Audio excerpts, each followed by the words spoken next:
കൂടുതൽ വാർത്തകളും വീഡിയോകളും കാണാൻ ഈ ചാനൽ സബ്സ്ക്രൈബ് ചെയ്യുക. കൂടെ ബെൽ ബട്ടൺ അമർത്തുക. നമസ്കാരം. സൗഭാഗ്യവും ഈശ്വരാധീനവും ഐശ്വര്യവും വർദ്ധിക്കാനായിട്ട് വ്യാഴാഴ്ച ദിവസം വ്രതമെടുക്കുക, മഹാവിഷ്ണുവിനെ പൂജിക്കുക. വ്യാഴാഴ്ച ദിവസം വിഷ്ണു പ്രീതിക്ക് ഏറ്റവും ഉത്തമമായ ദിവസമാണ് വ്യാഴം എന്ന് നമുക്കറിയാം.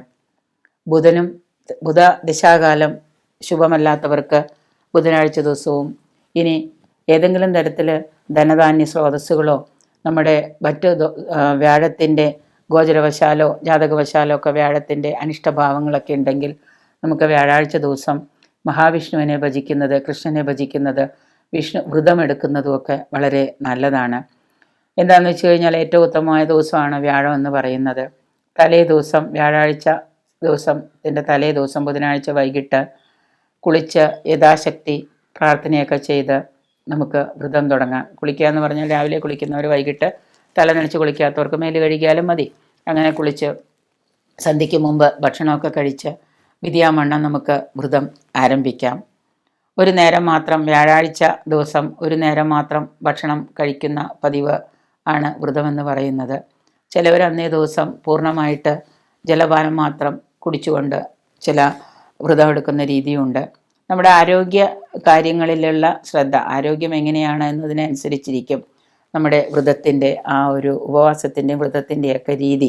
ഇപ്പോൾ ഏതെങ്കിലും അസുഖത്തിന് മരുന്നൊക്കെ കഴിച്ചുകൊണ്ടിരിക്കുന്നവരാണെങ്കിൽ വ്രതമെടുക്കുമ്പോൾ പൂർണ്ണ ഉപവാസമൊക്കെ ബുദ്ധിമുട്ടാണ്. മരുന്ന് കഴിക്കണം. അപ്പോൾ യഥാസമയത്ത് രാവിലെ ഒരു ചെറിയതായിട്ടുള്ള എന്തെങ്കിലും ഭക്ഷണങ്ങൾ കഴിക്കുക. ഒരു നേരം മാത്രം അരിയാഹാരം കഴിക്കുക, കഴിയുന്നത് ഉച്ചയ്ക്ക് അല്ലെങ്കിൽ രാവിലെ അരിയാഹാരം കഴിക്കുക. ബാക്കി സമയത്ത് സന്ധ്യാസമയത്തിന് ശേഷമൊക്കെ പഴവർഗ്ഗങ്ങൾ മാത്രം ഭക്ഷിച്ചുകൊണ്ട് നമ്മൾ വ്രതം എടുക്കുന്നത് നന്നായിരിക്കും. കാരണം മരുന്നൊക്കെ കഴിക്കണമെന്നുള്ളവർ പൂർണ്ണമായിട്ട് ഭക്ഷണം കഴിക്കാതെ പൂർണ്ണ ഉപവാസമൊക്കെ എടുത്തിരുന്ന് കഴിഞ്ഞാൽ അവർക്ക് പിന്നെ അതിനേലും വലിയ ബുദ്ധിമുട്ടായിരിക്കും. വ്രതം നോറ്റിട്ട് അവർ പിന്നെ അടിപ്പെട്ടു പോകുന്നൊരവസ്ഥ വരരുത്. അപ്പോൾ അതുകൊണ്ട് വ്യാഴാഴ്ച ഒരു നേരം മാത്രം ഭക്ഷണം കഴിച്ച് രാവിലെയും വൈകിട്ടും ഒന്നും കഴിക്കാതെ ഇരിക്കുക എന്നുള്ളതാണ് ഏറ്റവും കൂടുതൽ. ഉച്ചയ്ക്ക് എന്തെങ്കിലും നമുക്ക് വയറ് നിറച്ച് കഴിക്കാം. ആരോഗ്യപരമായിട്ട് ഒട്ടും തന്നെ സാധിക്കാത്തവർ, ആരോഗ്യപരമായിട്ട് ബുദ്ധിമുട്ടുള്ളവർ, ഇപ്പോൾ ഞാൻ ഈ പറഞ്ഞ പോലെ ലഘുഭക്ഷണങ്ങളോ പഴവർഗ്ഗങ്ങളോ ഒക്കെ ഒരു ടൈം പീരീഡ് വെച്ചിട്ട് കഴിക്കാം. വയറ് നിറച്ച് കുത്തി നിറച്ച് മത്സ്യമാംസാദികളോടുകൂടി സുഭിക്ഷമായിട്ടുള്ള ഊണ് അത് വ്രതത്തിന് നിഷിദ്ധമാണ്. അത് നമ്മൾ ചെയ്യരുത്. പിന്നെ ഒരു നേരം മാത്രം കഴിക്കുക. 2 നേരവും വിഷ്ണു ക്ഷേത്ര ദർശനം സാധിക്കുമെങ്കിൽ രാവിലെയും വൈകുന്നേരവും വിഷ്ണു ക്ഷേത്ര ദർശനം ചെയ്യുക. വ്യാഴാഴ്ച ദിവസം ഭക്ഷണം കഴിക്കാതെ വ്രതം എടുത്ത് വീട്ടിലിരുന്ന് ഉറങ്ങിയിട്ട് കാര്യമില്ല. 2 നേരവും നമ്മൾ വിഷ്ണു ക്ഷേത്ര ദർശനം നടത്തുക. വിഷ്ണു സഹസ്രനാമ ജപം എന്നിവ ചെയ്യുക. പിറ്റേ ദിവസം രാവിലെ ക്ഷേത്ര ദർശനം ചെയ്ത്, അപ്പോൾ 2 നേരവും വ്യാഴാഴ്ച ദിവസം 2 നേരവും ചെയ്യുക. പിറ്റേ ദിവസം രാവിലെ, ഇപ്പോൾ ജോലിക്ക് പോകുന്നവരൊക്കെ ആണെങ്കിൽ തിരിച്ച് രാവിലെ ക്ഷേത്ര ദർശനം കഴിഞ്ഞ് തിരിച്ച് വരുമ്പോഴത്തേക്കും ക്ഷേത്രം അടച്ചിട്ടുണ്ടാവും.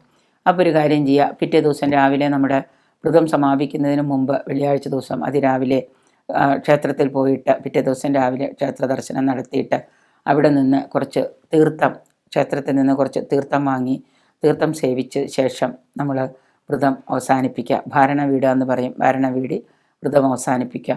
ഇങ്ങനെ നിങ്ങളുടെ വ്യാഴത്തിൻ്റെ ശുഭസ്ഥിതിയും സാമ്പത്തിക സ്ഥിതിയും നിങ്ങളുടെ ഐശ്വര്യം എത്ര വേണോ എന്നുള്ളത് നിങ്ങളുടെ തീരുമാനം അനുസരിച്ച് 12 വ്യാഴാഴ്ച, 21 വ്യാഴാഴ്ച, അതുപോലെ തന്നെ 41 വ്യാഴാഴ്ച, 41 വ്യാഴാഴ്ചയൊക്കെ എത്തിപ്പെടുക എന്ന് പറഞ്ഞാൽ അത് വലിയ പാട് തന്നെയാണ്. എന്നാലും ഇങ്ങനെയൊക്കെ ഇത്രയും ദിവസങ്ങളൊക്കെ ശ്രിതം വെച്ച് നമ്മൾ പോവുകയാണെങ്കിൽ തീർച്ചയായിട്ടും നമുക്ക് എന്താണ് ഈ വിഷ്ണു ക്ഷേത്ര ദർശനം നടത്തുകയും വിഷ്ണു ക്ഷേത്ര ദർശനത്തിൽ തന്നെ നമ്മൾ അർച്ചന നടത്തുകയൊക്കെ ചെയ്തു കഴിഞ്ഞാൽ ജീവിത പ്രതിസന്ധികളിൽ ഒരു രക്ഷാകവചമാണ് എന്നുള്ള കാര്യം ലവലേശം സംശയമില്ല. ഒരുപാട് നമ്മുടെ ആശ്വാസം, ജീവിത ഐശ്വര്യങ്ങളും ഈശ്വരാധീനമൊക്കെ വർദ്ധിക്കാനായിട്ട്, ഭഗവാന്റെ കടാക്ഷം കിട്ടാനായിട്ട് 12 ആഴ്ച 21 ആഴ്ചയൊക്കെ നമ്മൾ പോവുക. ജീവിത പ്രതിസന്ധികളൊക്കെ താനേ നമുക്കകന്ന് ഇല്ലാണ്ടാവും തുടങ്ങി.